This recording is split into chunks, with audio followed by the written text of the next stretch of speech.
ሰላም ጤና ይስጥልኝ እንዴት ናችሁ? በዚህ ቻናል አማርኛ ፊደሎችን ቃላቶችንና ረጃጅም ጽሁፎችን እለቃለሁ ማለት ነው። እየገባችሁ ተማሩ። በግል ማጥናት የምትፈልጉ በውስጥ መስመር ማጥናት የምትፈልጉ ኢሞ፣ ቴሌግራም፣ ዋትስአፕ ላይ ማናገር ትችላላችሁ። ከዚህ ላይ ስልክ አስቀምጥላችኋለሁ ደውላችሁ ልታናገሩ ትችላላችሁ ማለት ነው። አሁን ቀጥታ ወደ ፊደሉ ማንበብ እገባለሁ። መልካም ሰላም ጤና ይስጥልን እንዴት ናችሁ የቻናሌ ቤተሰቦች? ዛሬ ይዤላችሁ የመጣው አማርኛ ሙሉ ፊደሉን ይሆናል ማለት ነው። ማለትም ከሀ ፊደል እስከ ፐ ፊደል ያሉትን በደንብ አድርገን እናያለን፣ እንለማመዳለን። እስከ ቪዲዮ መጨረሻ ድረስ አብራችሁ ከኔ ጋር ፊደሎችን እንዴት እንደመቆጠር እየተከታተላችሁ ከኔ ጋር በመቁጠርና በመለማመድ አማርኛ ፊደሎችን ከቻላችሁ በኋላ ወደ ንባብ ትሄዳላችሁ ማለት ነው።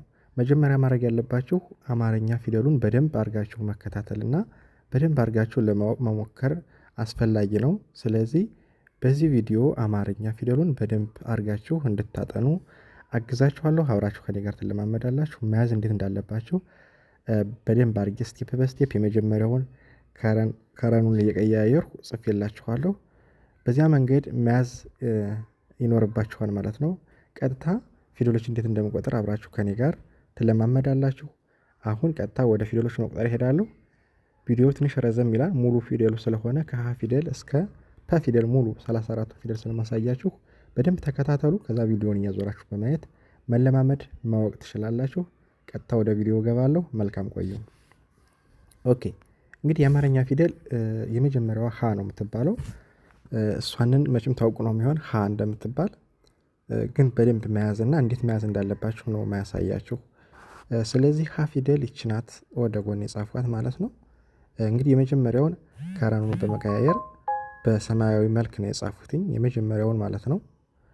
ሁለተኛውን ደግሞ በአረንጓዴ ነው የጻፉት ሁለተኛ ላይ የሚገኘውን፣ ሶስተኛ ላይ በጥቁር ነው፣ አራተኛ ላይ ደግሞ በቀይ፣ አምስተኛ ላይ በሰማያዊ፣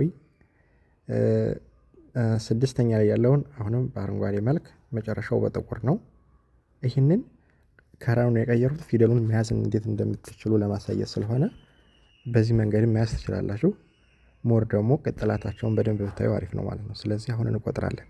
መጀመሪያው ሀ የሚል ድምጽ ነው የሚኖረው። ሀ፣ ሁ፣ ሂ፣ ሃ፣ ሄ፣ ህ፣ ሆ የሚል ድምጽ ይሆናል ማለት ነው። ይህ እንግዲህ ወደ ጎን ስንቆጥረው ስለሚሆን ወደ ጎን ከኔ ጋር አብራችሁ ደጋግማችሁ መጥራት። እንግዲህ ጀማሪ ከሆናችሁ ነው፣ ፊደል እየቆጠራችሁ ከሆነ እንደዚህ በመቁጠር መያዝ ትችላላችሁ። ሀ፣ ሁ፣ ሂ፣ ሃ፣ ሄ፣ ህ፣ ሆ የሚል ድምጽ ይሆናል ማለት ነው። ይህንን በእንደዚህ መንገድ እንግዲህ ወደ ጎን ስቆጥሩት ቀላል ነው። የሚከብደው ፊደሎችን መለየት ወይም ደግሞ ከመጨረሻው ወደ መጀመሪያው መቁጠሩ ነው ትንሽ የሚከብደው ማለት ነው። ስለዚህ የመጨረሻው ድምጽ ሆ ሚል ነው የሚሆነው። ከላይ ቀለበት አለው። ሆ፣ ህ፣ ሄ፣ ሃ፣ ሂ፣ ሁ፣ ሃ የሚል ድምጽ ይኖረዋል ማለት ነው። እንግዲህ ስትቆጥሩ ልክ አሁን እንደቆጠሩት አድርጋችሁ ደጋግማችሁ ብትቆጥሩ በጣም የተሻለ ነው። ምክንያቱም የሚከብደው ከዚህ ከመጨረሻው ወደ መጀመሪያው ስለሆነ ደግሞ የፊደሎችን ቅርጽ የምትለዩት ከመጨረሻው ወደ መጀመሪያው ስትቆጥሩት ነው ማለት ነው። በዚህ መንገድ ብትቆጥሩት በጣም እኔ ሪኮመንድ አደርጋችኋለሁ። በዚህ መንገድ ቁጠሩት ማለት ነው ፊደሉን። ስለዚህ ሆ ስትሉ ከላይ ቀለበት ይኖረዋል። ህ ስትሉ ዝግዛግ አለው። ሄ ቀለበት ከግሩ ይኖረዋል፣ የአምስተኛው ማለት ነው። ሀ ስትሉ አራተኛው ድምፁ ሀ ነው የሚለው፣ አጻጻፉ ግን ይለያል። ሂ ስትሉ እግሩ ሸፋፋ ይሆናል። ሁ ስትሉ ሁለተኛ ይሆናል። ሀ የመጀመሪያው ድምጽ ነው ማለት ነው። እንግዲህ ሀን በዚህ መንገድ መረዳት ወይም ደግሞ በዚህ መንገድ ማወቅ።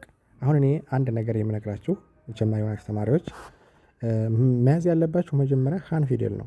እንግዲህ ስትጀምሩ ማለት ነው። መጀመሪያ ስትጀምሩ ሀን ፊደል ከመጀመሪያው እስከ መጨረሻው ያለውን በደንብ አድርጋችሁ ታዩታላችሁ፣ በደንብ አድርጋችሁ ትቆጥሩታላችሁ።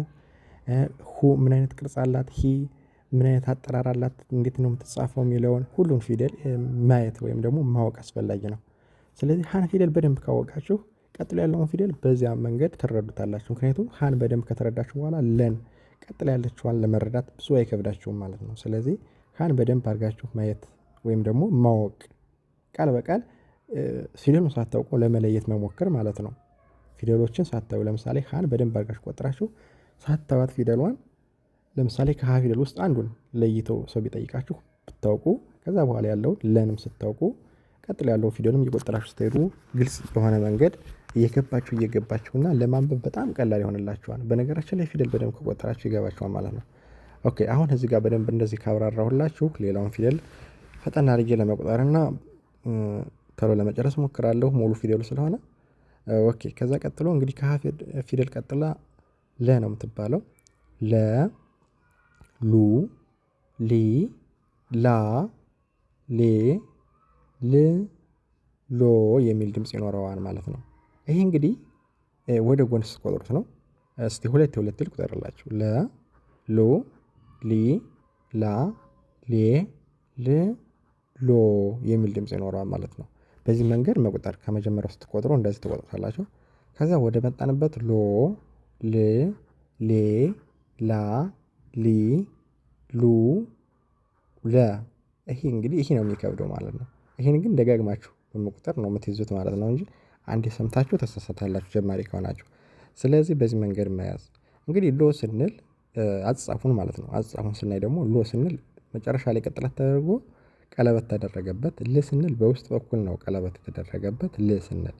ሌ በውጭ በኩል ቀለበት ተደረገባት። ላ ደግሞ በዚያ ረጅም በዚያ አጭር ሆነች። ሊ ሸፋፋ ሆነች። ሉ ከጎኑ ቅጥላት ኖረው ለ የመጀመሪያው ድምጽ ሆነ ማለት ነው። እንግዲህ ለፊደል ይህን ይመስላል። በዚህ መንገድ መያዝ ትችላላችሁ ማለት ነው። ኦኬ ከዛ ከለፊደል ቀጥላ ደግሞ ይቺ ሀ ነው የምትባለው። ከመጀመሪያው ጋር ተመሳሳይ ማለት ነው። የመጀመሪያው ሀሌታ ሀ፣ ይቺ ሀመርኋ ሀ በሚባል ነው የሚታወቁት። ስለዚህ ይቺም ሀ ነው የምትባል። ሀ ሁ ሂ ሃ ሄ ህ ሆ የሚል ድምጽ ይሆናል ማለት ነው። ይሄን ደግሞ በዚህ መንገድ ትይዙታላችሁ። ሆ ህ ሄ ሃ ሂ ሁ ሃ ይላል። እንግዲህ ከላይ የቆጠሩት ሃ ጋር ተመሳሳይ ነው ብያቸዋለሁ። የሚለያየው በአጻጻፍ ወይም ደግሞ የተለያየ ሳይዝ ወይም አጻጻፍ ስላለው እሱን ነው የምትለዩት እንጂ ድምፁ ተመሳሳይ ስለሆነ በደንብ ማየት ልብ ብሎ መቁጠር ነው ማለት ነው አስፈላጊነቱ። ኦኬ ስለዚህ ይህን ይመስላል። ከሀ ፊደል ቀጥሎ መ ናች። ይቺ መ ትባላለች። መ ሙ ሚ ማ ሜ ም ሞ የሚል ድምጽ ይሆናል ማለት ነው። መ ደግሞ ይህን ይመስላል። ከዛ ወደ መጣንበት ስንቆጥረው ሞ ም ሜ ማ ሚ ሙ መ የሚል ድምጽ ይሆናል። ይህ እንግዲህ እንደነገርኳችሁ ከመጨረሻው ወደ መጀመሪያው ስቆጥሩት ነው ማለት ነው። ከዛ የፊደሉን አጻጻፍ ስናየው ደግሞ ሞ ብላችሁ ስትጠሩ ድምፁ ሞ ሚል ነው የሚሆነው። አጻጻፉ እግሩ በዚህ በኩል ቀጥሎ የወረደ ይሆናል። ቅጥላቱን በደንብ ማስተዋል ነው። ም ስትሉ በዚህ በኩል ቅጥላት ተደርጎ እንደ ሞ ማለት ነው። ከዛ ጠመም ይጣመማል ወደዚህ ማለት ነው። ጠማማ ይሆናል ነገሩ። ስለዚህ ይለያል ማለት ነው። ድምፁ ደግሞ ም ነው የሚለው። ሜ ስትሉ አምስተኛ ቀለበት ነው። የአምስተኛ ፊደል ወጥ ነው። የሁሉም ቀለበት ነው የሚደረግበት ሜ ይሆናል። ማ ስትሉ ደግሞ እግሩ በዚህ በኩል ተቀጠለ ዝም ብሎ ወረደ ማለት ነው። ሚ ሸፋፋ ነው። ያው ሶስተኛው አንድ አይነት ነው። ሁሉ ፊደል እግሩ ሸፋፋ ነው የሚሆነው። ሙ ስትሉ ከጎኑ ቅጥላት ይሆናል። የሁሉ ፊደል ማለት ነው። የሁሉ ፊደል ከጎኑ ቅጥላት ይሆናል። መ ነው ማለት የመጀመሪያው ድምጽ። እንግዲህ አሁን እናንተ ታርጌት አድርጋችሁ ማወቅ ያለባችሁ ሁለተኛው ከጎኑ ቅጥላት ነው ሁሉ ፊደል ያለው። ሶስተኛው እግሩ ሸፋፋ ነው ማለት ነው። አራተኛው ብቻ እንደ ፊደሎቹ አጻጻፍ ይለያያል። አምስተኛው ሁሉ ፊደል እንግዲህ የአምስተኛው የማንኛውም ማለት ነው እግሩ ቀለበት ይሆናል ማለት ነው። ስድስተኛው እንደ ፊደሎቹ የተለያየ ነው። የመጨረሻውም እንደዛው። ይህን ካያችሁ ፊደል በጣም ግልጽ በሆነ መንገድ ይገባችኋል ብዬ አስባለሁ። እንደዚህ ያደርጋችሁ መከታተል ትችላላችሁ። ኦኬ እንቀጥል። ከመ ፊደል ቀጥሎ ደግሞ ሰ ትባላለች ማለት ነው። ሰ ፊደል ነች። ከሰ ፊደል ከመጀመሪያው ጀምረን ስንቆጥረው ደግሞ ሰ ሱ ሲ ሳ ሴ ስ ሶ ይላል ማለት ነው። ይሄ ወደ ጎን ስትቆጥሩት ይሆናል። ወደ ጎን ስትቆጥሩት እንደዚህ ይሆናል ማለት ነው። ከዛ ወደ መጣንበት ስንቆጥር ሶ ስ ሴ ሳ ሲ ሱ ሰ የሚል ድምጽ ይሆናል። እንግዲህ ሰ ፊደል ይህን ይመስላል ማለት ነው። ኦኬ አሁን በደንብ አድርጋችሁ ቅርጹን በደንብ አጻጻፉን ማለት ነው በደንብ ልዩነቱን ለምሳሌ ከመጀመሪያው ከሁለተኛው ኤቭሪቲንግ ከስድስተኛው የሚለያይበት የመጨረሻው ድምፅ ምን አይነት ነው የሚለውን መለየት ነው ዋናው ማለት ነው። ስለዚህ የመጨረሻው ሶ የሚለው ለምሳሌ ከስ በምኑ ይለያል ብላችሁ ማየት ነው ማለት ነው ዋናው። ስለዚህ ሶ ስትሉ የተጻፈው እንደዚህ ነው። በመሃል ላይ እግሩ ወረደ ቀጥ ብሎ ማለት ነው። ስለዚህ ሶ የሚል ድምጽ ይሆናል ማለት ነው። ከዛ ስድስተኛ ስ ስንል ደግሞ እግሩ በመጨረሻ ባለው እግሩ ወረደ ስ ይሆናል ማለት ነው። ሴ ስትሉ ቀለበት በዚህ በኩል ተደረገበት ሴ ይሆናል። ሳ ስትሉ ቀጥሎ ወረደ እግሩ አራተኛ ይሆናል። ሲ ስትሉ ሸፋፋ ነው። ሱ ሁለተኛ ነው ከጎኑ ቅጥላት ማለት ነው። በዚህ መንገድ ነው እንግዲህ መያዝ የምትችሉት። በዚህ መንገድ ነው መያዝ የምትችሉት። ስለዚህ ይሄን ይመስላል ሰ ፊደል።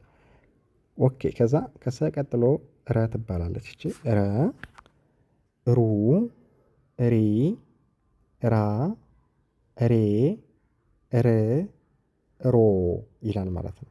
ኦኬ ሮ የመጨረሻ ነው። ሮ ር ሬ ራ ሪ ሩ ረ የሚል ድምጽ ይሆናል ማለት ነው። እንግዲህ በዚህ መንገድ ረን ይዛችኋል። አሁን ማሳያችሁ ደግሞ የፊደሉን አጻጻፍ ነው። አሁን ሶስት አይነት መንገድ ነው ማሳያችሁ። ሶስት አይነት መንገድ ማለት መጀመሪያ ከመጀመሪያው ወደ መጨረሻው በመቁጠር ማለት ነው።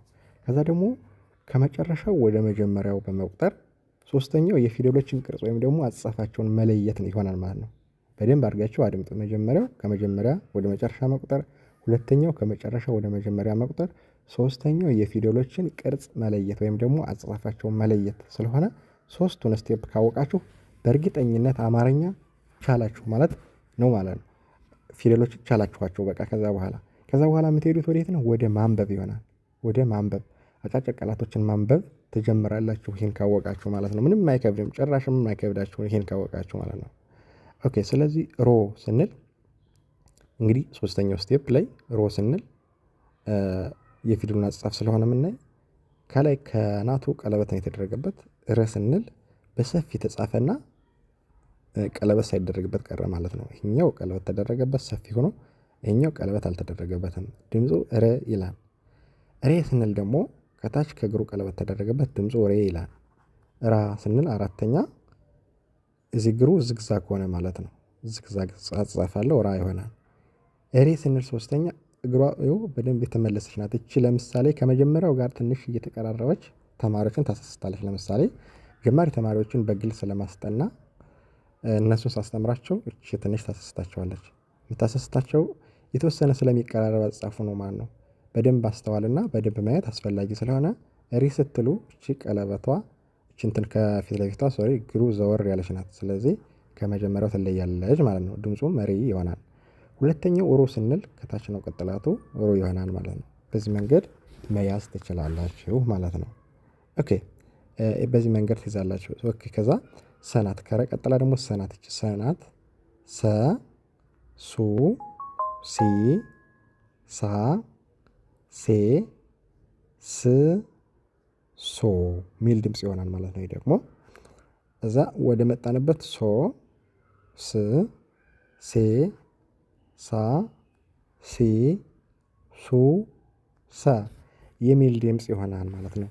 ሰ ፊደል ይሄ ሁለተኛው ስቴፕ ነው። ከመጨረሻ ወደ መጀመሪያ ሶስተኛው ስቴፕ በሶስተኛ ደረጃ ማሳያችሁ አጻጻፉን ነው ማለት ነው። ሶ ስትሉ ይሄኛው እግሩ እግር ያላቸው ፊደሎች ይሄኛው እግሩ ረጅም ይሆናል። ይሄኛው በዚህ በኩል ያለው እግሩ አጭር ነው የሚሆነው። ሶ የሚል ድምጽ ነው የሚሆነው።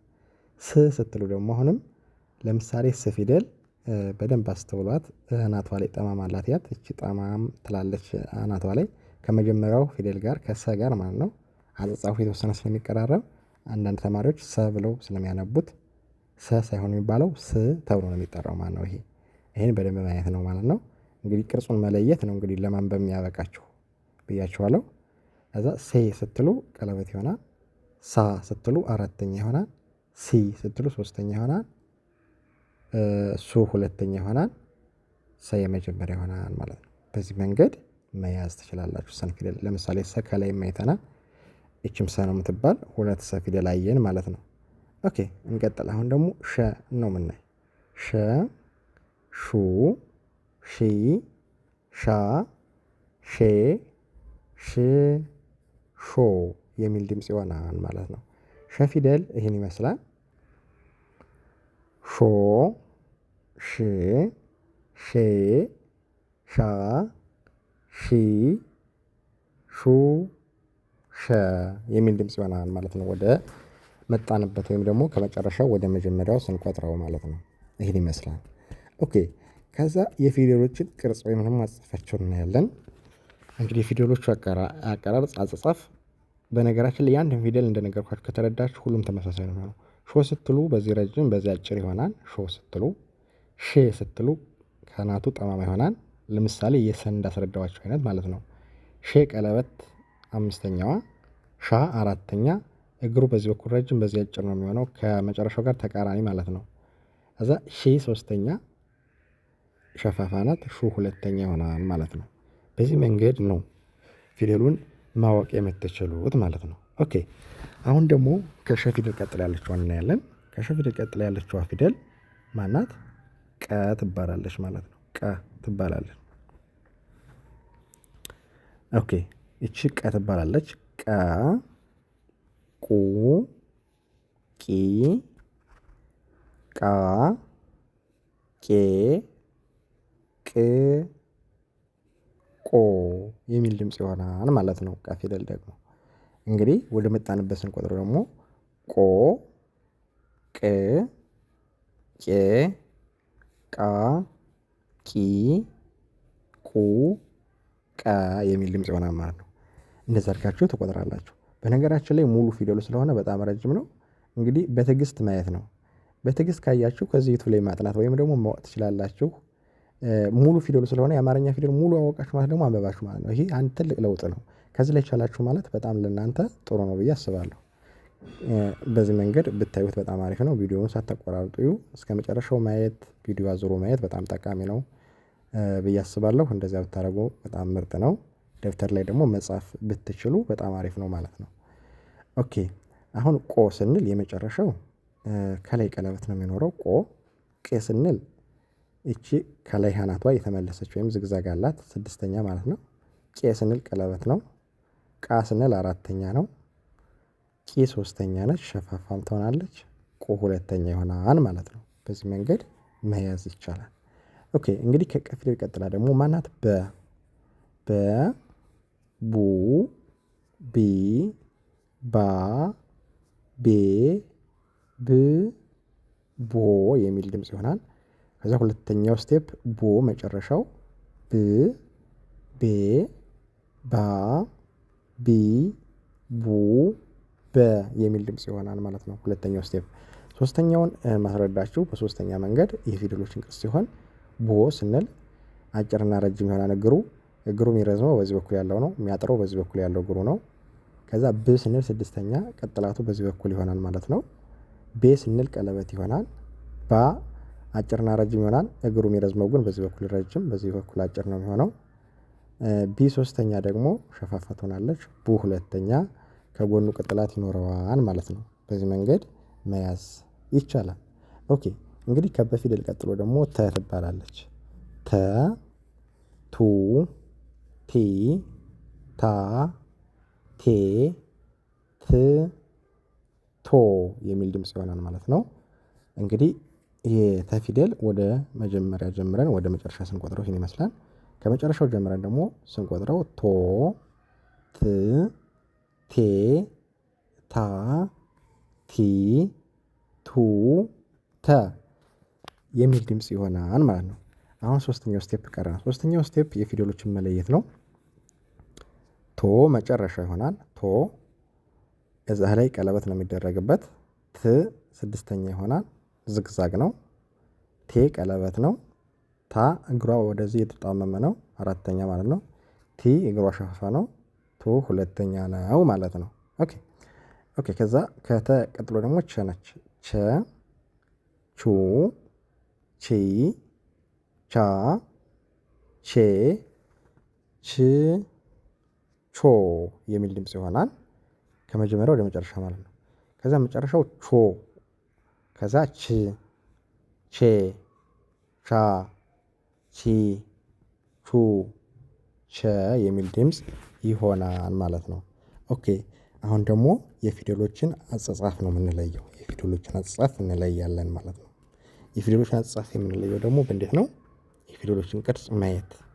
እንግዲህ ቾ ስንል ቀለበት ተደረገ ከላይ እንዳጻጻፉ ማለት ነው። ቾ ቼ ዝግዛግ ቼ ቀለበት ቻ አራተኛ ቺ እንደዚህ ሶስተኛዋ ቹ ሁለተኛ ቅጥላት ማለት ነው።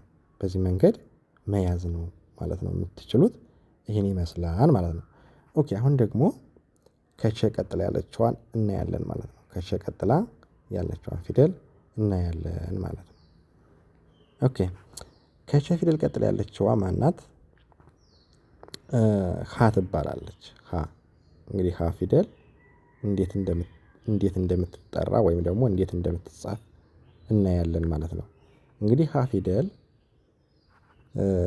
ከመጀመሪያው ድምጽ ጋር ወይም ደግሞ ሁለተኛ ሀ ሌታ ሀ ወይም ሀመር ኋ ሀ ከሚባሉት ጋር ምንም ልዩነት የሌለው ተመሳሳይ ድምጽ ነው የሚኖረው በድምፁ ማለት ነው። የሚለየው በቅርጽ ነው በአጻጻፍ ማለት ነው። ስለዚህ አጻጻፉን ማየት ነው። ሀ ነው የምትባለው ይቺ ፊደል ይኸው አጻጻፏን እዩዋት ሀ ሁ ሂ ሃ ሄ ህ ሆ ይላል ማለት ነው። ስለዚህ ይሄ ፊደል ሀ ነው ማለት ነው። በደንብ አስተውሉ። ሀ ፊደል ነው ይሄ ፊደል። እንግዲህ ለመማር ለሆናችሁ ተማሪዎች ይህን በደንብ ማየት ያስፈልጋል። ስንት ሀ ፊደል አለ ከተባላችሁ 3 ሀ ፊደል አለ በድምጽ ተመሳሳይ የሆነ በጽሁፍ ደግሞ ጭራሽም የማይገናኝ ወይም ደግሞ አጻጻፉ አንድ ያልሆነ 3 ሀ የሚባል ፊደል አለ ማለት ነው። ሀ የሚባል ፊደል አለ። ይህን በደንብ አስፈላጊና መያዝ አስፈላጊ ነው። ማወቅም አስፈላጊ ነው ማለት ነው። ስለዚህ ሆ መጨረሻው ህ ስድስተኛ ሄ ስንል አምስተኛ ሀ አራተኛ ሂ ሶስተኛ ሁ ሁለተኛ ሀ የመጀመሪያ ድምጽ ይሆናል ማለት ነው። ይህንን በደንብ ማየት እንግዲህ አጻጻፉን በደንብ ማየት አጻጻፉ ላይ በደንብ ትኩረት ማድረግ አስፈላጊ ነው ማለት ነው። ስለዚህ የመጨረሻው ሆ ፊደል የተጻፈው ፊቱ ወደዚህ ወደ መጨረሻ ዙሮ ከላይ ቀለበት ተደረገበት ማለት ነው። ህ ስንል ፊት ለፊት የተቀጠለችዋ ወደ ታች ጠማማ ናት ህ ናች ማለት ነው። እነዚህ ፊደሎች በነገራችን ላይ በጣም አስቸጋሪ ናቸው ለመያዝ ማለት ነው። ምክንያቱም ከሌሎች ፊደሎች ጋር የተወሰነ ስለሚቀራረብ ለምሳሌ ከዚህ በታች ያሉ ነ ፊደል አለች ኘ ፊደል ከእነሱ ጋር የሚቀራረብ ነገር ስላላት ብዙ ጊዜ ታስቸግራለች ማለት ነው ለመያዝ። ስለዚህ በደንብ አስተውሉ። ህ ስትሉ እቺ ፊት ለፊት ያለችው አዘዋራ ትሆናለች ማለት ነው። ስለዚህ ይህንን መያዝ ሄ ስትሉ ቀለበት ነው።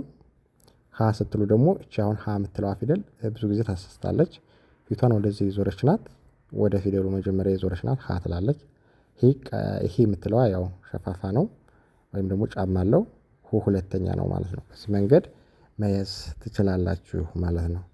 ኦኬ እንግዲህ ከሀ ፊደል ቀጥሎ ደግሞ ነ የሚባል ፊደል አለ። ነ ኑ ኒ ና ኔ ን ኖ የሚል ድምጽ ይሆናል ማለት ነው። ይሄ በዚህ መንገድ ትጠሩታላችሁ። የነ ፊደል መጨረሻው ኖ ሲሆን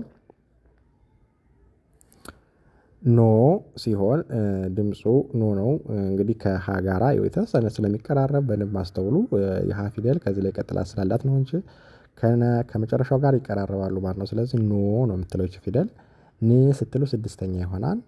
ኔ ስትሉ ደግሞ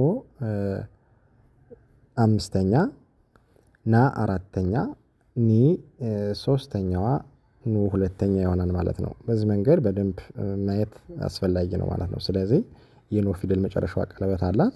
ኔ ስትሉ ዝግዛግ ይሆናል ማለት ነው። ትንሽ ዞር ዞር ያላለው አለው ማለት ነው። ኔ ደግሞ ቀለበት ነው።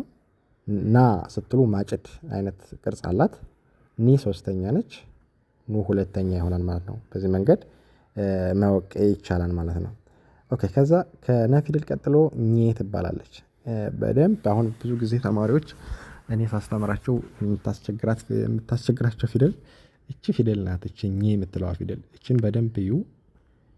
በጣም ከከበዳችሁ ወይም ደግሞ ዩቲዩብ ላይ ከከበዳችሁ ደውላችሁ በግል ማጥናት ትችላላችሁ። በግል ስለምናስተምር በግል መማር ትችላላችሁ በነገራችን ላይ። ስለዚህ ይቺ ፊደል አሁን በደንብ ማየትና አስፈላጊ ከሆነ በደንብ ደጋግማችሁ ብታዩት ሞር በጣም የተሻለ ነው ማለት ነው። ስለዚህ እቺ ኘ የሚል ድምጽ አላት። አጠራሯም ትንሽ ትከብዳለች። ኘ ኙ ኚ ኛ ኜ ኚ ኞ የሚል ድምጽ ይሆናል ማለት ነው። ስለዚህ ይህ ፊደል ኘ ነው። ኘ ፊደል ነው። ስለዚህ ድምፁ ይህን ይመስላል። የመጨረሻው ኞ ሚል ድምፅ አለው። ኞ ኚ ስንል ስድስተኛ ነው። ኘ አምስተኛ፣ ኛ አራተኛ፣ ኚ ሶስተኛ ነው። ኙ ሁለተኛ ነው ማለት ነው።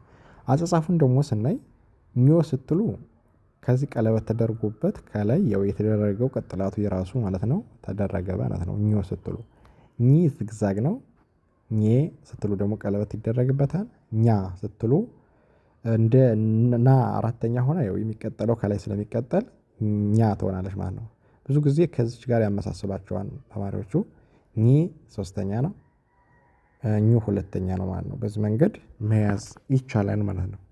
ኦኬ ይህን እንዲያርጋችሁ ከያዛችሁ ደጋግማችሁ ቁጠሩት። እንደነገርኳችሁ ለመጥራት የሚከብዳችሁ በግል ማጥናት ትችላላችሁ። በውስጥ አናግሩኝ እመልስላችኋለሁ ማለት ነው። ኦኬ ከኘ ፊደል ቀጥላ ደግሞ አ ትባላለች። አ ኡ ኢ አ ኤ እ ኦ የሚል ድምጽ ይሆናል ማለት ነው። እንግዲህ አ ፊደል ስንጠራው ይህን ይመስላል። አንዳንድ ተማሪዎች ሃንና አን ያመሳስላሉ። ሃንና አን ያመሳስላሉ። ይሄ ጭራሽ አይገናኝም ድምፁ። ይሄኛው አ ነው የሚል አፋችሁን ከፍታችሁ የምትጠሩት አ የሚል ድምጽ ነው የሚኖረው። ይሄኛው ደግሞ ሃ ትንፋሽ አለው ማለት ነው። ሃ ነው እና አ በሚል ስለሚለይ ልዩነት አለው ማለት ነው። ኦኬ ኦ ነው መጨረሻው። ኦ ስድስተኛ ነው። ኤ አ ኢ ኡ የሚል ድምጽ ነው የሚሆነው ማለት ነው። ይህንን በዚህ መንገድ መያዝ እንግዲህ ኦ ስትሉ እግሩ ረጅምና አጭር ነው የሚሆነው። ኤ ስትሉ ዝግዛግ፣ ኤ ስትሉ ቀለበት፣ አ ስትሉ አጭርና ረጅም፣ ኢ ሸፋፋ ሆና ኡ ሁለተኛ ይሆናል ማለት ነው። እንግዲህ በዚህ መንገድ መያዝ ይቻላል ማለት ነው። በዚህ መንገድ መያዝ ይቻላል። እንደዛ አድርጋችሁ ከቆጠራችሁ ግልጽ የሆነ አያያዝ ትይዛላችሁ ማለት ነው። እንግዲህ ከአ ፊደል ቀጥላ ከ ነች። ከ ኩ ኪ ካ ኬ ክ ኮ የሚል ድምጽ ይሆናል ማለት ነው። ከዛ ወደ መጣንበት ኮ ክ ኬ ካ ኪ ኩ ከ የሚል ድምጽ ይሆናል ማለት ነው። በዚህ መንገድ ትይዙታላችሁ ማለት ነው። ከዛ የሶስተኛው ስቴፕ ደግሞ በሶስተኛ መንገድ ደግሞ የምትይዙት ኮ ስትሉ መጨረሻ ነው። እግሩ ረጅምና አጭር እንደሚሆን ማየት። ክ ስትሉ ድምፁ ክ ነው። አጻጻፉ ደግሞ እዚህ ላይ ዝግዛግ እንደኖረው ማወቅ። ኬ ስትሉ ቀለበት እንደኖረው ማወቅ አምስተኛ። ካ ስትሉ አንዱ እግር ረጅም አንዱ እግር አጭር እንደሆነ ማወቅ። ኬ ሶስተኛ ሸፋፋ እንደሆነች ማወቅ። ኩ ሁለተኛው ከጎኑ ቅጥላት እንደኖረው ማወቅ ነው ማለት ነው። ሶስተኛው ስቴፕ አሁን እኔ እንዳስረዳኋችሁ አድርጋችሁ ፊደሉን ከያዛችሁት በደንብ ይገባችኋል ብዬ አስባለሁ። በዚህ መንገድ ያዙት። ኦኬ ከዛ ከፊደል ቀጥሎ ኸ የሚል ድምጽ ነው የሚኖረው። ይህ ፊደል ደግሞ ብዙ ጊዜ ተማሪዎችን ያወዛግባል ወይም ደግሞ ትንሽዬ ያሰስታል። የሚያሰስትበት መንገድን ልንገራችሁ። ለምሳሌ ይህ ፊደል ድምፁ የመጀመሪያው ኸ የሚል ድምጽ ነው የሚኖረው። ስለዚህ ከሶስት ሀ ፊደሎች አሉ ብዬ ካስረዳኋችሁ ጋር የሚቀራረብ ነው ማለት ነው። የሚቀራረብ ሳይሆን ኦልሞስት የመጀመሪያው ድምፁ ብቻ ነው ኸ የሚል እንጂ ሌላው ግን ተመሳሳይ ነው ማለት ነው። ቀጥሎ የምናገኘው ለምሳሌ ሁ ነው የምንል። ስለዚህ ከዛኞቹ ሀ ፊደሎች ጋር ይመሳሰላል ማለት ነው። በቀላል መንገድ ሳስረዳችሁ ይሄን ይመስላል። ስለዚህ ኸ ይላል፣ ሁ ሁለተኛ፣ ሂ ሃ ሄ ህ ሆ የሚል ድምጽ ይሆናል ማለት ነው። ከዛ ወደ መጣንበት ሆ ህ ሄ ሃ ሂ ሁ ኸ የሚል ድምጽ ይሆናል ማለት ነው። እንግዲህ እንዳስረዳኋችሁ የሀ ፊደል ይህ የመጀመሪያው ኸ ነው እንጂ የሚለው ከሌሎቹ ጋር ተመሳሳይ ነው ብያቸዋለሁ። ምክንያቱም አሁን ሆ ስንል ከላይ የጠራናቸውን ፊደሎች ሆ ብለን እንደጠራን ማወቅ ወይም ደግሞ ማሰብ አስፈላጊ ነው ማለት ነው። ስለዚህ ድምፁ ሆ ሲሆን ይሄኛው የእነዛኞቹም ሆ ከሆነ ተመሳሳይ ነው ማለት ነው።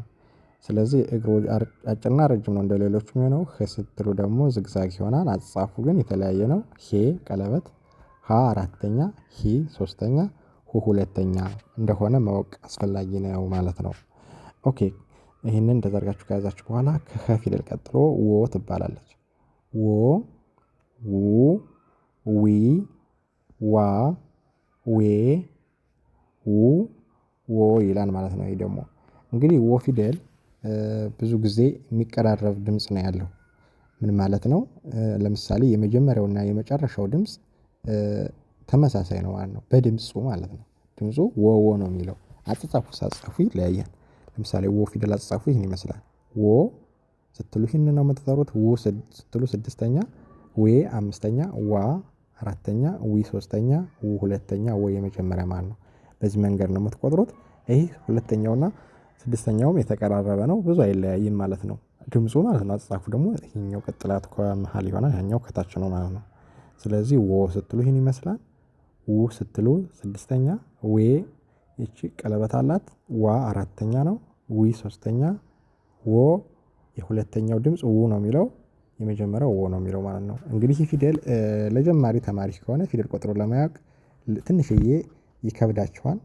ግን ቪዲዮውን አዙራችሁ ማየት አስፈላጊ ከሆነ መማር የምትፈልጉ በግል ማጥናት በቃል በቃል ማለት ነው መምህሩ በደንብ እያስጠናችሁ ወይም ደግሞ ቃል በቃል እኔ እያስረዳኋችሁ መማር ትችላላችሁ ማለት ነው። ከከበዳችሁ እና ወ ፊደል ይህን ይመስላል። ስለዚህ ወን ካየን ከወ ቀጥሎ ደግሞ ማነው አ ትባላለች። አ ኡ ኢ አ ኤ እ ኦ ይላል ማለት ነው። ይህ ድምጽ እንግዲህ ከላይ አ ፊደል ሁለት አ ፊደል ነው ያለው። በነገራችን ላይ የአማርኛ ፊደል ዳብል ድምጽ አለው። ምን ማለት ነው? ሀ ሚል ፊደል እንግዲህ 3 ነው አየን። ሰሚል 2 አየን። አሚል ደግሞ እዚህ ጋር 2 ፊደል አየን። ስለዚህ ሁለቱ ፊደል ድምፁ ተመሳሳይ ነው፣ ቅርጽ ብቻ ነው የሚለያየው ማለት ነው። አማርኛ እንደዚህ አይነት ነገር ስላላቸው ነው። ይህ ፊደል እንግዲህ አ ነው። ኦ መጨረሻ፣ እ 6፣ ኤ 5፣ አ ሁለተኛ፣ ኢ ሶስተኛ፣ ኦ ሁለተኛ፣ አ የመጀመሪያ ድምጽ ይሆናል ማለት ነው። በዚህ መንገድ ነው የመያዝ የምትችሉት። የፊደሉን ደግሞ አጻጻፉ በደንብ አድርጋችሁ ማየት። አሁን ይህ ፊደል አጻጻፉ በጣም አስቸጋሪ ስለሆነ በጣም ብዙ ጊዜ ተማሪዎችን የሚያሳስት አይነት ፊደል ስለሆነ ብዙ ቦታ ላይ ስለሚገኝ በደንብ እዩት። ስለዚህ ኦ ስትሉ አጻጻፉን እዩት በደንብ። ፊደል ናት፣ ኦ ናት ማለት ነው ድምጿ። እ ስትሉ ደግሞ ስድስተኛ ነች። እ ስትሉ ከዛ ኤ ስትሉ ቀለበት አለው። አ ስትሉ ይሄ ደግሞ ድምፁ ከመጀመሪያው ጋር ተመሳሳይ ነው። ድምፁ አ ነው የሚለው። ኢ ሶስተኛ፣ ኡ ሁለተኛ፣ አ የመጀመሪያው ድምጽ ይሆናል ማለት ነው። አጻጻፉ ዜሮን መስሎ የተጻፈ አጻጻፍ ነው ያለው። አ ፊደል ይሆናል ማለት ነው ይሄ። ስለዚህ በዚህ መንገድ ማጥናት ይቻላል ማለት ነው። ኦኬ እንግዲህ ከአ ፊደል ቀጥሎ ያለው ደግሞ ዘ የሚል ፊደል ይሆናል። ዘን ደግሞ እናያለን ማለት ነው። እቺ ፊደል ማለት ነው ዘ ትባላለች። ዘ ዙ ዚ ዛ ዜ ዝ ዞ የሚል ድምጽ ይሆናል ማለት ነው። እንግዲህ ወደ መጣንበት ዞ መጨረሻው፣ ዝ ስድስተኛ፣ ዜ ዛ ዚ ዙ ዘ ይላል ማለት ነው። ይህ ሁለተኛው ስቴፕ ነው። ከመጨረሻ ወደ መጀመሪያ የምትቆጥሩት ስቴፕ ይሆናል ማለት ነው። ሶስተኛው ስቴፕ ፊደሎችን መለየት ወይም ደግሞ ቅርጻቸውን ማወቅ ይሆናል ማለት ነው። እንግዲህ አሁን 3 አይነት ስቴፕ ነው ያስተማርኳችሁ። ወደ ጎን መቁጠር፣ ወደ መጨረሻ ፊደሎችን መለየት። ይህን በደንብ አድርጋችሁ ደጋግሜ እየነገርኳችሁ ነው እንዳትረሱት። እንግዲህ ዞ ስትሉ እግሩ በዚህ ረጅም በዚህ አጭር፣ ዝ በዚህ ላይ ዘወር ያላላት ስድስተኛ ማለት ነው። ዝ የሚል ድምጽ ይኖራታል። ዜ ቀለበት ነው። ዛ ስትሉ አጭር ረጅም ይሆናል። በዚህ በኩል ያለው ነው ረጅም የሆነው አጭር ይሄኛው። እዚህ ሸፋፋ ትሆናለች። ዙ ሁለተኛ ይሆናል ማለት ነው። እንግዲህ ይህንን በደንብ አድርጎ ማየት ወይም በደንብ ደጋግሞ መቁጠር ከዛ አማርኛ ማንበብ ይቻላል ማለት ነው። ኦኬ ከዛ ቀጥላ ያለችዋ ዠ ትባላለች። ዠ ዡ ዢ ዣ ዤ ዥ ዦ የሚል ድምጽ ይሆናል ማለት ነው። እንግዲህ ዠ ፊደል ይህን ይመስላል። ወደ መጣንበት ስንቆጥረው በሁለተኛ ስቴፕ ዦ ከዛ ዥ ዤ ዣ ዢ ዡ ዠ የሚል ድምጽ ይሆናል ማለት ነው ሁለተኛው ስቴፕ። ከዛ ሶስተኛው ስቴፕ ፊደሎችን መለየት።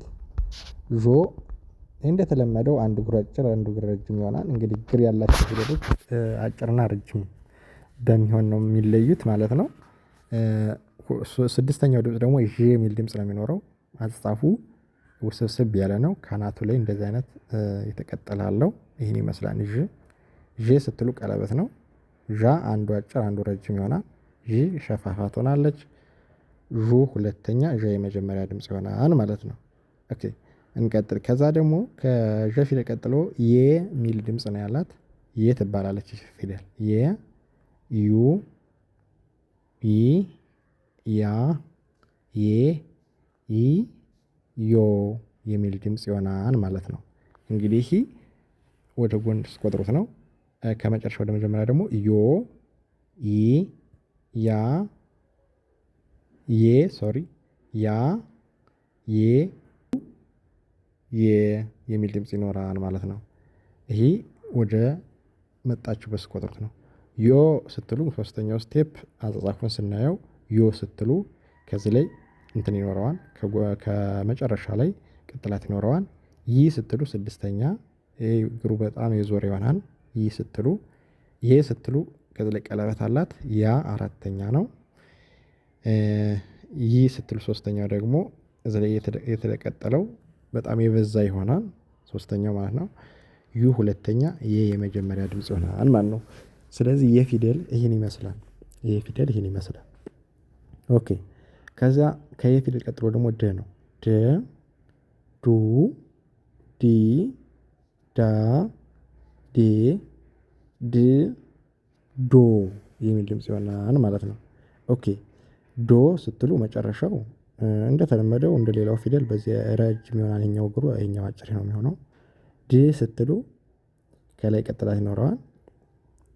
ዴ፣ ከዛ ዳ፣ ከዛ ዲ፣ ዱ፣ ደ የሚል ድምፅ ይሆናል ማለት ነው። ደ ፊደል በዚህ መንገድ መያዝ ትችላላችሁ ማለት ነው። ኦኬ እንግዲህ ከደ ፊደል ቀጥሎ ደግሞ ጀ የሚባል ፊደል አለ። እሱን ደግሞ እናያለን ማለት ነው። ጀ የሚባል ፊደል አለ። ጀን እናያለን። ጀ ደግሞ ይህን ይመስላል። ጀ ይሄ ማን ነው? ጀ፣ ጁ፣ ጂ፣ ጃ፣ ጄ፣ ጅ፣ ጆ የሚል ድምፅ ይሆናል ማለት ነው። የጀ ፊደል ይህን ይመስላል። እንግዲህ ወደ መጣንበት ስንቆጥረው ጆ፣ ጂ፣ ጄ፣ ጃ፣ ጂ፣ ጁ፣ ጀ የሚል ድምፅ ይሆናል ማለት ነው። ጀ ፊደል ይህን ይመስላል። ስለዚህ አሁን የምናውቀው ደግሞ አሁን መለየት ያለብን የፊደሉን ቅርጽ ይሆናል ማለት ነው። የፊደሉ ቅርጽ ጆ ስንል እንደዚህ ነው የተጻፈው። ይሄኛው እግሩ ረጅም ነው፣ ይሄኛው አጭር ነው የሚሆነው። ጂ ስንል ስድስተኛ ቅጥላት እዚህ ጋር ይደረግበታል። ጄ ቀለበት ነው። ጃ ስትሉ ደግሞ ረጅም አጭር ይሆናል። ጂ ሶስተኛ ሸፋፋ ይሆናል።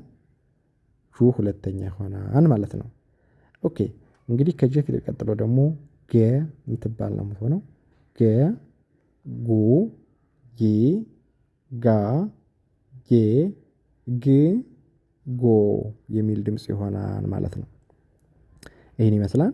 ወደ መጣንበት ጎ፣ ግ፣ ጌ፣ ጋ፣ ጊ፣ ጉ፣ ገ የሚል ድምፅ ይሆናል ማለት ነው።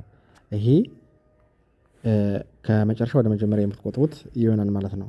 የምትለዩበት ደግሞ ጎ ከላይ ቅጥላት፣ ግ ቀለበት፣ ጌ ስትሉ ከታች አሁንም ቀለበት፣ ጋ። ይህ ፊደል ብዙ ጊዜ ከረ ፊደል ጋር ስለሚመሳሰል እንዳያሳስታችሁ ፊቱ የዞረው ወደ ፊደሉ መጀመሪያ ነው። ረ ፊደል የሚዞረው ደግሞ ወደ ፊደሉ መጨረሻ ስለሆነ ይለያያል ማለት ነው። ስለዚህ ድምፁ ጋ ይላል። ጊ ሶስተኛ፣ ጉ ሁለተኛ፣ ገ የመጀመሪያ ድምፅ ይሆናል ማለት ነው። ኦኬ ጠ ነው ይሄ ፊደል። ጠ፣ ጡ፣ ጢ፣ ጣ፣ ጤ፣ ጥ፣ ጦ የሚል ድምፅ ይሆናል ማለት ነው። ከዛ ወደ መጣንበት ደግሞ ጦ፣ ጥ፣ ጤ፣ ጣ፣ ጢ፣ ጡ፣ ጠ ይላል ማለት ነው። እንግዲህ ከዚህ ወደታች ያሉ ፊደሎች በነገራችን ላይ ትንሽ የሚቀራረብ አይነት ድምፅ ስላለው በደንብ በትኩረት እዩ። በደንብ ደጋግማችሁ ቁጠሩት ማለት ነው። እንግዲህ ይህ ፊደል ጠ የሚል ድምፅ ነው ያለው። ፊደሉ አጻጻፉ ሶስት ጣት ያለው። ጦ ስትሉ በዚህ ረጅም ሁለቱ አጭር ነው የሚሆነው። ጥ ዝግዛግ ትሆናለች። ጤ ቀለበት፣ ጣ ይኸኛዋ ረጅም ሁለቱ አጭር ይሆናል። ጢ ሸፋፋ፣ ጡ ከጎኑ ቅጥላት ይሆናል ማለት ነው። ስለዚህ ጠ ፊደል ይህን ይመስላል። ጠ ነው ያልኳችሁ ጠ ፊደል እንዳታመሳስሉ። ቀጥሎ ያለው ደግሞ ጨ ነው። ጨ ከዚህኛው ጋር አጻጻፉ ሶስት ጣት መኖሩ ተመሳሳይ ነው፣ ግን ይሄኛው ቀለበት አለው። ጨ ጩ ጪ ጫ ጬ ጭ ጮ የሚል ድምፅ አለው እና እዛ አካባቢ ያሉ ፊደሎች ድምፃቸው የተወሰነ የሚቀራረብ አይነት ድምፅ አለው። አጠራሩ የተወሰነ የሚቀራረብ ስላለው ተማሪዎቹ ሳስተምራቸው ሄደው እዛ አካባቢ ነው ከበድ የሚላቸው ማለት ነው። ግን ይህም ደግሞ ለትንሽ ቀን ነው የሚሆነው፣ ብዙ ጊዜ አያቆያቸውም። ግን ደጋግማችሁ ማየት አስፈላጊ ነው ዩቲዩብ ላይ የምታጠኑ ከሆነ ማለት ነው። በዚህ መንገድ መያዝ። ስለዚህ ጮ ስትሉ ፊደሉ ጮ ስትሉ በዚህ በኩል ያለው እግሩ አሁንም ሁለቱ አጭር ሆኖ ረጅም ይሄኛው ይሆናል ማለት ነው። ቀለበቱ እንዳለ ሆኖ ጭ ስትሉ ዝግዛግ ነው። ጭ ቀለበት ይኖራታል ድጋሚ ከዚህ ተቀጥላ ቀለበት አላት። ጫ አራተኛ ይሄኛው እግሩ ብቻ ረጅም ሆኖ ሁለቱ አጭር፣ ጭ ሸፋፋ ትሆናለች። አንድ እግሯ ቀለበት ሳይኖራት ሸፋፋ ብቻ ማለት ነው። ጩ ከጎኑ ቅጥላት ይኖረዋል ማለት ነው። በዚህ መንገድ ነው እንግዲህ መያዝ የምትችሉ። እንግዲህ የጠንና የጨ ልዩነት አሳይቻችኋለሁ። አጻፉ ሶስት ጣት ቢኖረውም የጨ ሁለት ቀለበት አለው ብያችኋለሁ ማለት ነው። እንግዲህ በዚህ መንገድ ማየት ይቻላል። በጣም ቀላል ነው ማለት ነው። እንደዚህ አድርጋችሁ ማየት ትችላላችሁ ማለት ነው። ኦኬ እንግዲህ ከጨ ፊደል ቀጥላ ያለችዋ ደግሞ ድምጿ ማን ትላለች? ጠ ትላለች። ከንፈራችሁን ግጥም አድርጋችሁ ነው የምትጠሩት። ይቺ ፊደል ማለት ነው። ይቺ ጠ ጠበቅ አድርጋችሁ ትጠሩታላችሁ። ጠ ปูጲ ጳ ጴ ጵ ጶ የሚል ድምፅ ይሆናል ማለት ነው። ስለዚህ በዚህ መንገድ ነው የምትይዙት ማለት ነው። በዚህ መንገድ ነው የምትይዙት። ከዛ ጶ መጨረሻው ጵ ጴ ጳ ጲ ጱ ጰ የሚል ድምፅ ይሆናል ማለት ነው። ይህን እንግዲህ ደጋግማችሁ መቁጠር ነው። ድምፁ ካፋችሁ ላይ ካልተያዛችሁ ድምፄን ደጋግማችሁ ስሙት። በዚህ መንገድ ትይዛላችሁ ማለት ነው። ኦኬ እንግዲህ የመጨረሻው ድምፅ ጶ ነው የምትሉት። ጶ ከዛ ጵ ስትሉ ቅጥላት ይኖረዋል። ጶ ይሄ በዚህ ረጅም ነው የሚሆነው። ጴ ቀለበት ይኖራታል። ጴ ጳ ስትሉ ደግሞ ረጅም አጭር ይሆናል። ጲ ሶስተኛ፣ ፑ ሁለተኛ ይሆናል ማለት ነው። በዚህ መንገድ መያዝ ትችላላችሁ። ኦኬ እንግዲህ ከጰ ቀጥላ ደግሞ ጸ ትባላለች። ጸ ጸ ጹ ጺ ጻ ጼ ጽ ጾ የሚል ድምፅ ነው የሚኖረው ማለት ነው። ይህ ፊደል ሁለት ፊደል ነው ዳብል ያለው። እች ታችኛዋም ጸ ናት። ሁለቶችም ጸ ነው የሚባሉት ማለት ነው። ስለዚህ ጾ ስትሉ ይህኛው ፊደል አጻጻፉ ስለሚለያይ ይህኛው ረጅም ይህኛው አጭር ይሆናል። ጾ ስትሉ ጽ ስትሉ ደግሞ ከዚህ ቅጥላት ይሆናል። ጼ ቀለበት ይኖረዋል። ጻ ስትሉ በዚህ ረጅም በዚህ አጭር ይሆናል። ጺ ሶስተኛ፣ ጾ ሁለተኛ ይሆናል ማለት ነው። ይህ ፊደል አጻጻፉ ከደ ጋር የተወሰነ የሚመሳሰል ነገር አለው ከደ ፊደል ጋር እና ቀጥላ ያለችው ጸ ፊደል ደግሞ ብቻ አሁን ጸ ነው ብያቸዋለሁ። ሁለቶች ጸ ናቸው። አጻጻፋቸው በጽሁፍ ደረጃ ምንም አይገናኙ ማለት ነው። በድምጽ ግን ይችም ጸ ናት ይችም ጸ ናት ማለት ነው። ስለዚህ ይችም ጸ ናት። ጸ ጹ ጺ ጻ ጼ ጽ ጾ የሚል ድምጽ ይኖረዋል ማለት ነው። ስለዚህ እናንተ ማየት ያለባችሁ የፊደሉን ድምፁ ተመሳሳይ መሆኑን ብቻ ነው ማየት ያለባችሁ ማለት ነው። ስለዚህ ፊደሉ ተመሳሳይ ከሆነ ድምፁ ሲነበብ ይህን ማገኛችሁ ሁለቶችን ብታገኙ በአንድ ድምፅ ነው የምትጠሩት ማለት ነው። ግን አጻጻፉ እንዴት ነው? ጾ ስትሉ አሁን ይህ ፊደል እዚህኛው ጋር አይገናኝም ማለት ነው። ስለዚህ ጾ የሚል ድምፅ ነው ያለው። ይሄ ከመሀል መሀል ሰረዝ ወይም ደግሞ የተደረገ ቅጥላት አለው። ጾ ከዛ ጽ ጼ ጻ ጺ ጹ ጸ የሚል ድምፅ ይኖረዋል ማለት ነው። ኦኬ አሁን መጨረሻው ስቴፕ ላይ እየደረስን ነው። ሁለት ፊደሎች ብቻ ናቸው የቀሩን። ማንና ማን? ፈና ፐ ናቸው የቀሩን። እነዚህን እንቆጥራለን ማለት ነው። እነዚህን ቆጥረን ከጨረስን በኋላ የመጨረሻ ማሳያችሁ ጀማሪ ከሆናችሁ መጀመሪያውን ድምፅ ነው መያዝ የሚኖርባችሁ። የመጀመሪያውን ድምፅ ብቻ ከሀ እስከ ፐ ያለውን አሳያችኋለሁ። እሱን ሳታዩ እንዳትሄዱ፣ እሱን እዩ ማለት ነው። እሱን ማየት አለባችሁ። እንግዲህ ይቺ ፊደል ፈ ነው የምትባለው። ፈ ፉ ፊ ፋ ፌ ፍ ፎ የሚል ድምፅ ይኖረዋል። ወደ መጣንበት ሆ ፍ ፌ ፋ ፊ ፉ ፈ የሚል ድምፅ ይኖረዋል ማለት ነው። እንግዲህ የፈ ፊደል አጻጻፍ ብዙ ጊዜ ፈ ፊደል የሚመሳሰል ነገር ስላላት አጻጻፏ ማለት ነው ድምፁ የተለያየ ነው። እንግዲህ ፎ ስትሉ ከላይ ቀለበት ይኖረዋል። ፍ ስትሉ በሰፊው የተጻፈ ነው። እግሩ ግን አወራርዱ እንደዚህ ነው፣ ግን በሰፊ ነው የተጻፈ። አጻጻፉን ብቻ በደንብ እዩት።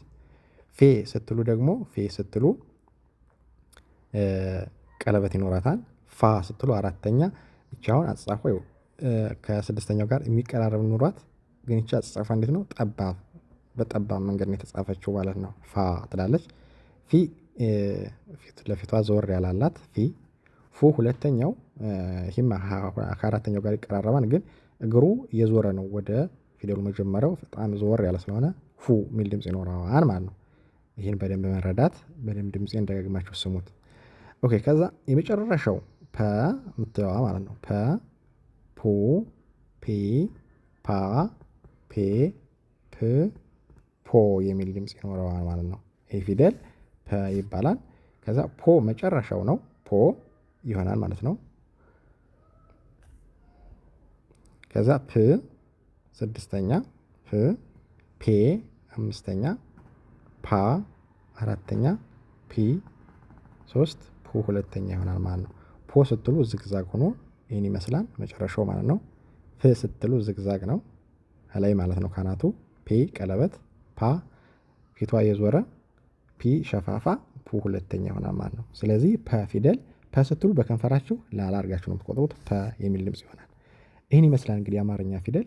ትንሽ ያው አስረዝሜባችኋለሁ ቪዲዮውን። ካልሆነ ደግሞ በጣም ቢበዛባችሁ ከሆነ እስከሆነ ፊደል ድረስ በደንብ ማየት። ለምሳሌ ከሀ እስከ ሸ ያለውን ፊደል አይታችሁ አቋርጣችሁ ደግሞ ቀጣይ ቀን ደግሞ ቀጥሎ ያለውን በማየት ቪዲዮውን ይህም ቪዲዮ በደንብ ቀጥቅጣችሁ ካያችሁ በኋላ አማርኛ በእርግጠኝነት መነግራችሁ ማንበብ ትችላላችሁ። በእርግጠኝነት መነግራችሁ ማለት ነው።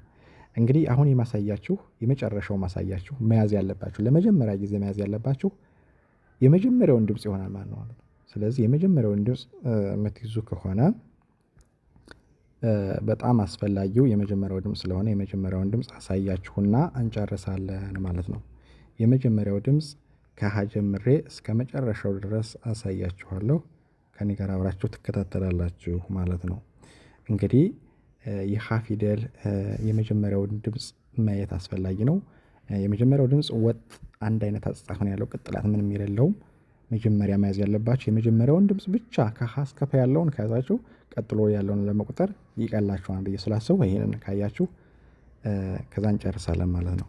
እንግዲህ የመጀመሪያው ሀ ፊደል ሀ ሚል ድምፅ ነው የሚኖረው። ሀ ቀጥሎ ለ፣ ከዛ ሀ፣ ከዛ መ፣ ከዛ ሰ፣ ከዛ ረ፣ ከዛ ሰ፣ ከዛ ሸ፣ ከዛ ቀ፣ ከዛ በ፣ ተ፣ ቸ፣ ሀ፣ ነ፣ ኘ፣ አ፣ ከ፣ ኸ፣ ወ፣ አ፣ ዘ፣ ዠ፣ የ፣ ደ፣ ጀ፣ ገ፣ ጠ፣ ጨ፣ ጰ፣ ጸ ይላል። ቀጥሎ ጸ፣ ከዛ ፈ፣ የመጨረሻው ፐ የሚል ድምፅ ይሆናል ማለት ነው። ይህ እንግዲህ የመጀመሪያው ድምፅ ነው አሁን ያሳየኋችሁ የመጀመሪያው ድምፅ ይሆናል። የመጀመሪያውን ድምፅ በዚህ መንገድ በደንብ አድርጋችሁ ከያዛችሁ በኋላ ቀጣይ ያለውን ፊደል ለመቁጠር በጣም ስለሚቀላችሁ ይህንን መጀመሪያ በደንብ አድርጋችሁ ብትቆጥሩት በጣም የተሻለ ነው ማለት ነው። የዛሬ ቪዲዮ ይህን ይመስላል። በሌላ ቪዲዮ እስከሚመጣ ሰላም ሁኑ። ቻው